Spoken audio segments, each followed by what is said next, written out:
विदर्भ देश के राजा भीष्म के 5 पुत्र और एक पुत्री थी। पुत्री का नाम रुक्मिणी था, जो समकालीन राजकुमारियों में सर्वाधिक सुंदर और सुशील थी।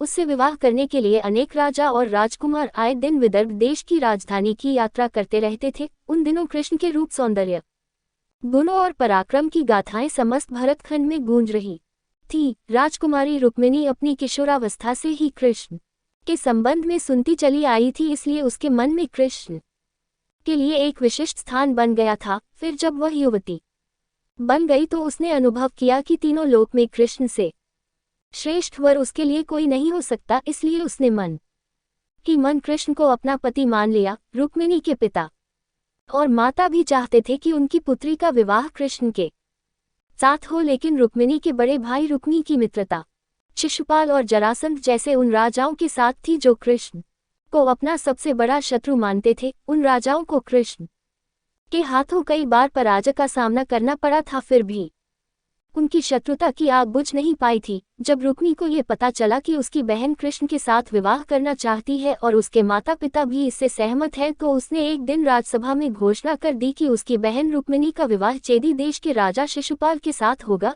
इस घोषणा के साथ ही उसने अपने पिता भीष्म को धमकी दे डाली कि अगर उन्होंने उसकी घोषणा का विरोध किया तो वह उन्हें राज सिंहासन से हटाकर राज्य पर अधिकार कर लेगा और फिर जबरदस्ती रुक्मिणी का विवाह शिशुपाल के साथ कर देगा।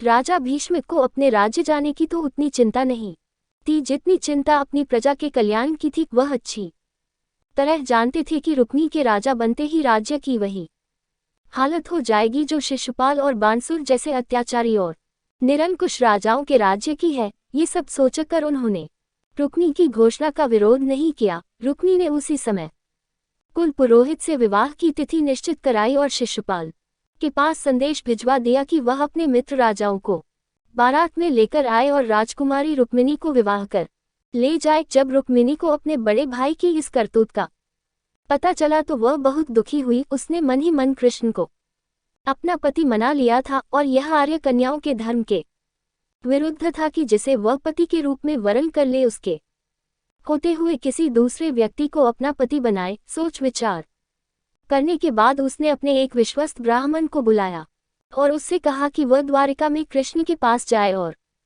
उन्हें ये संदेश दे कि रुक्मिणी वर्षों पहले से उनका अपने पति के रूप में वरण कर चुकी है, लेकिन उसका बड़ा भाई रुक्मी बलपूर्वक उसका विवाह शिशुपाल के साथ कर देना चाहता है। इसलिए कृष्ण आए और उसका हरण करके ले जाएं। यदि वह न आए तो वह अपने प्राणों का अंत कर देगी। रुक्मिणी का संदेश लेकर ब्राह्मण उसी समय द्वारिका की ओर चल दिया और कुछ दिनों बाद द्वारिका में पहुंच गया। जब कृष्ण को उस ब्राह्मण द्वारा रुक्मिणी का संदेश मिला तो कृष्ण ने उसे वचन दे दिया कि भले ही शिशुपाल, जरासंध आदि राजाओं की विशाल सेनाओं से उन्हें भीषण युद्ध क्यों न करना पड़े, वह उसे उन सबके बीच से उठा लाएंगे।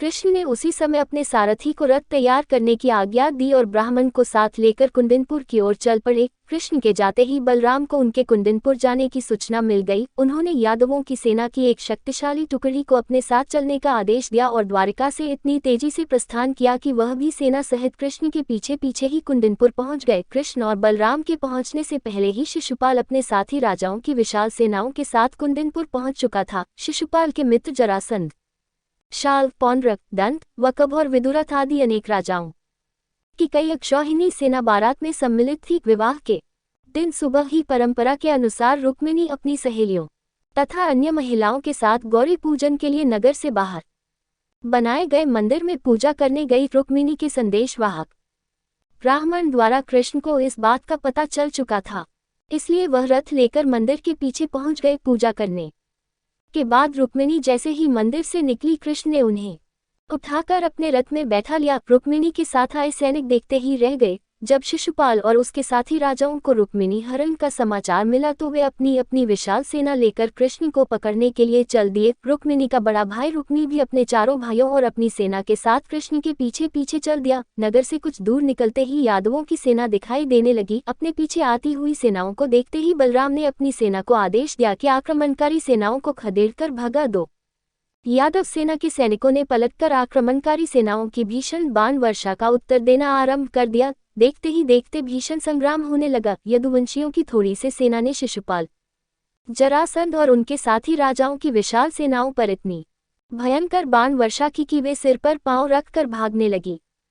अपनी सेनाओं का संहार होते और उन्हें भागते देख शिशुपाल और उसके साथी राजा भी अपने प्राण बचाकर भाग गए। शिशुपाल और उसके साथी राजाओं की सेनाओं को पीठ दिखाकर भागते देख रुक्मी के क्रोध की कोई सीमा न रही। वह अकेला ही कृष्ण का पीछा करने लगा। कृष्ण रुक्मी से युद्ध करना नहीं चाहते थे, लेकिन जब रुक्मी ने अपशब्द कहते हुए उन पर आक्रमण कर दिया तो विवश होकर कृष्ण को शस्त्र उठाने पड़े। उन्होंने पलक झपकते ही रुक्मी के रथ के घोड़ों और सारथी को मार डाला। रुक्मी भी उनके बाणों से घायल हो गया। कृष्ण ने तलवार संभाली और झपटकर रुक्मी को पकड़ लिया और उसी के उत्तरीय से उसके हाथ पैर बांधने के बाद उसके सिर तथा दाढ़ी मूछों के बाल जगह जगह से मूंदकर उसे कुरूप बना दिया। रुक्मी ये प्रतिज्ञा करके कृष्ण से युद्ध करने चला था कि अगर वह अपनी बहन रुक्मिणी को कृष्ण के हाथों से छुड़ाकर नहीं लाया तो कुंदिनपुर में नहीं लौटेगा। बलराम के कहने पर जब कृष्ण ने उसे छोड़ दिया तो वह अपने बचे खुचे सैनिकों को लेकर एक निर्जन प्रदेश में चला गया और वहीं नया नगर बसाकर रहने लगा। कृष्ण रुक्मिणी को लेकर विजयी यादव सेना के साथ द्वारिकापुरी लौट आए, जहाँ विधिपूर्वक उनका विवाह रुक्मिणी के साथ कर दिया गया।